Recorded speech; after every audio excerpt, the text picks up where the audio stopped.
Hello बच्चों, let us understand the solution for this question. Question says that 60 Nd having atomic number 60 और atomic mass 144 है, वो convert होता है हमारे पास यही केरियम जिसका एटॉमिक नंबर 58 है और 140 हमारे पास एटॉमिक मास है, साथ में एक हीलियम एक अल्फा पार्टिकल है और साथ में 1.77 मेगा इलेक्ट्रॉन वोल्ट की एनर्जी रिलीज होती है।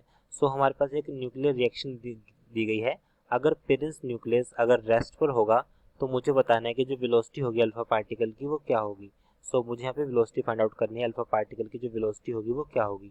तो सबसे पहले हम इसमें बात करेंगे, जो यहाँ पे की कंसेप्ट हम यूज करेंगे वेलोसिटी फाइंड आउट करने के लिए। अब जो रिएक्शन है वो law of conservation of momentum को फॉलो करेगी। So net momentum should be zero. इस तरह रिएक्शन के लिए हम क्या करते हैं, नेट मोमेंटम जो होगा हमारे पास वो क्या होना चाहिए, should be zero. Net momentum should be zero. तो यहाँ पे नेट मोमेंटम जीरो होना चाहिए। और यहाँ पे हम यहाँ पे पॉइंट लिख सकते हैं कि जो पेरेंट न्यूक्लियाई है वो रेस्ट पर है। पेरेंट न्यूक्लियाई एट रेस्ट, जो हमारे पास पेरेंट न्यूक्लियाई है, parent nuclei at rest, parent nuclei rest पर है। तो इस पॉइंट पे हम देख सकते हैं कि अगर पेरेंट न्यूक्लियाई रेस्ट पे तो इसकी वेलोसिटी तो हमारे पास जीरो है, तो इट्स वेलोसिटी जीरो। और यहाँ पर सपोज करता हूँ मैं कि जो हमारे पास इसकी वेलोसिटी हमारे पास कैपिटल वी है और यहाँ पर जो अल्फा पार्टिकल है उसकी वेलोसिटी हमारे पास स्मॉल वी है, वी हम लिख सकते हैं। क्वेश्चन में कहा गया है कि in the above nuclear reactor if parent nuclei at rest determine the velocity of alpha particle. तो मुझे अल्फा पार्टिकल की वेलोसिटी फाइंड आउट करनी है कि अल्फा पार्टिकल की वेलोसिटी क्या होगी। In terms of V, capital V में हम फाइंड आउट करेंगे बिकॉज यहाँ पे जो कैपिटल वेलोसिटी हमें गिवन नहीं है।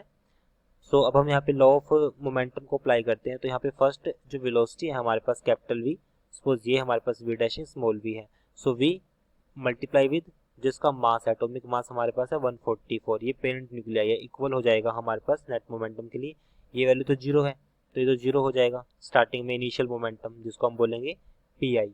और मैं उसके फाइनल मोमेंटम की बात करूँ तो यहाँ पे आएगा 140 और ये हो जाएगा वी डैश प्लस, और यहाँ पर इसका मास कितना है वी, तो इसका मास हमारे पास क्या होगा, अल्फा पार्टिकल का 4 टाइम होता है तो यहाँ पे आएगा 4m हो जाएगा, क्योंकि जो m है हमारे पास यहाँ पे साथ में हम इसको m से मल्टीप्लाई करेंगे, जहाँ पर m हमारे पास किसका मास है, ये हमने सपोज किया ये न्यूक्लियन का मास है।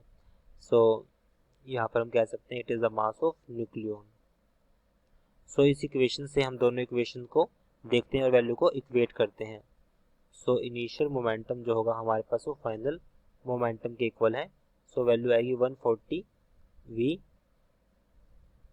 ये हमारे पास वेलोसिटी है v dash m plus 4m equal हो जाएगा हमारे पास ये वैल्यू जीरो। तो यहाँ से इक्वेशन को सॉल्व करते हैं। सॉल्व करने के बाद हमारे पास जो वैल्यू आएगी वेलोसिटी के लिए v, वो इक्वल आएगी, डायरेक्शन हमारे पास अपोजिट हो जाएगी इस केस में, क्योंकि यहाँ पे वेलोसिटी v, हमें स्मॉल v फाइंड आउट करना है, साथ में हम स्मॉल v को यहाँ पर यूज करेंगे वेलोसिटी, क्योंकि हमें न्यूक्लियन की वेलोसिटी तो हमारे पास स्मॉल v से मल्टीप्लाई करेंगे। स्मॉल v आएगा हमारे पास 140 v, m से m कैंसिल, डिवाइड बाय 4, तो यहाँ से वैल्यू आएगी 70 डिवाइड बाय 2। वैल्यू हमारे पास आ जाएगी यहाँ पे v, that will be equal to -35 v. So it is our answer. I hope you understood this explanation. Thank you.